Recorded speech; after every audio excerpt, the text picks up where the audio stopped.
Ni baada ya miaka miwili ya ukimya uliosababishwa na vita, sauti za watoto kujifunza zinasikika tena katika jiji la Gaza. Ni sauti zilizobeba matumaini mapya licha ya maumivu makubwa yaliyoikumba eneo hilo.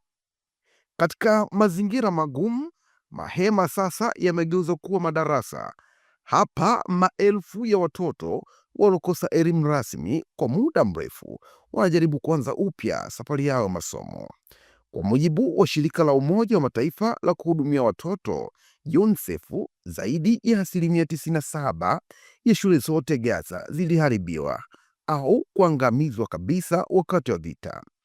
Shule nyingi ziligeuzwa kuwa makazi ya wakimbizi, huku watoto wakikua wakishuhudia njaa, vifo na uhamisho badala ya kusoma vitabu darasani.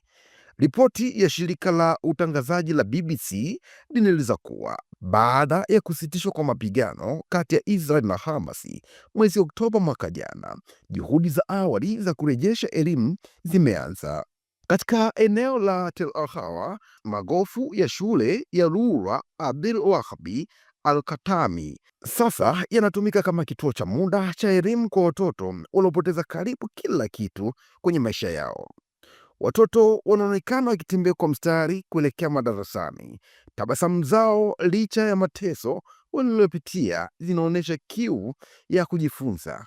Wengi wao, huu ni mwanzo wa kwanza wa kurejea kwenye ratiba za kawaida za masomo tangu vita vilipoanza. Naim Al-Asma mwenye umri wa miaka 14 ni mmoja wa watoto hao aliyepoteza mama yake mzazi katika shambulio la anga. Anasema kuwa kurejea shuleni kumemsaidia kuanza kuponya majeraha ya moyoni, ingawa masomo yanafanyika chini ya mahema na kwa idadi ndogo ya masomo. Naim anasema kuwa shule imerudishia mwelekeo wa maisha yake. Shule hii ya muda inaendeshwa na UNICEF na inatoa masomo ya msingi pekee kutokana na uhaba wa walimu na vitendea kazi. Hakuna umeme wala intaneti, na watoto wengi bado wanahitaji msaada wa kisaikolojia kutokana na kiwewe cha vita. Kwa upande wa wazazi, kurejea kwa watoto wao shuleni kunaleta faraja pamoja na wasiwasi.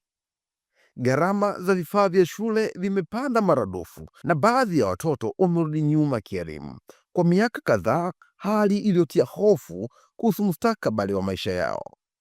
Hata hivyo, licha ya changamoto hizi zote, walimu na wazazi wanasisitiza kuwa elimu ndiyo tumaini pekee lililosalia katika ardhi iliyokumbwa na maumivu na uharibifu. Vitabu, kalamu na sauti za watoto zinakuwa ishara ya mwanzo mpya wa maisha ya Gaza.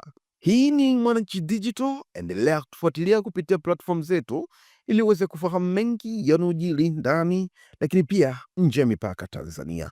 Tafadhali baki nasi.